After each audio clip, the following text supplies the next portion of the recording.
I'm joined by another economist, that is Kim Silberman. She's from RMB and she's here to join us. Thanks very much, Kim, for your time. Presumably, I mean, the minister, in terms of the whole public sector wage agreement story, the minister mentioned that there's going to be a summit between government and Labour towards the end of March. How significant is that summit going to be in terms of the government being able to ensure it keeps its fiscal house in order? Well, I think it's really positive that government is engaging with Labour, because I think, that kind of discussion really broke down over the last few fiscal years, where I think it was very difficult for Labour to get an audience with government.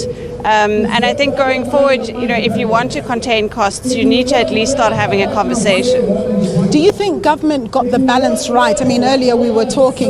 Do you think government got the balance right, given its windfall of some, additional 180 billion rand over the expectation in February of last year?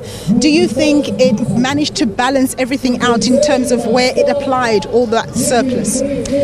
Well, it was a bit different from what I'd expected in terms of expenditure. The budget shows about 30 billion more additional expenditure, and we're funding that from increasing debt offshore. So we're borrowing more money offshore to increase spending. And I suppose we need to decide, are we spending on the right things? And I think from what I can see, the strategy of Treasury has been, instead of extending the COVID grant for 2 years, they've increased the things that we were talking about before, the spending on infrastructure and health and education, and all the things we said were going to be very difficult to cut and have a huge impact on service delivery. So I think that that's a positive move, because essentially you're saying, well, we're not going to spend on the COVID grant, but we are increasing our spending on things that can actually increase our potential GDP growth. So I think the return back to spending on infrastructure is important. I just wonder if we can get away with not extending the COVID grant. I'm a bit skeptical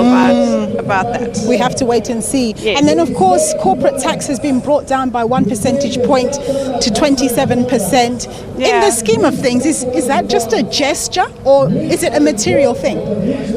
Yeah, apparently it's just a gesture, because it's being compensated for elsewhere in terms of the way that you capitalize debt, I think. I'm not being a corporate expert, but they actually increased other tax measures on corporates, so it evens it out. So essentially, they're still taxing corporates, I think, at the same rate. Kim, we're going to leave it there. Thank you very much for your time and spending some of your time with us. Kim Silberman, she's an economist at RMB.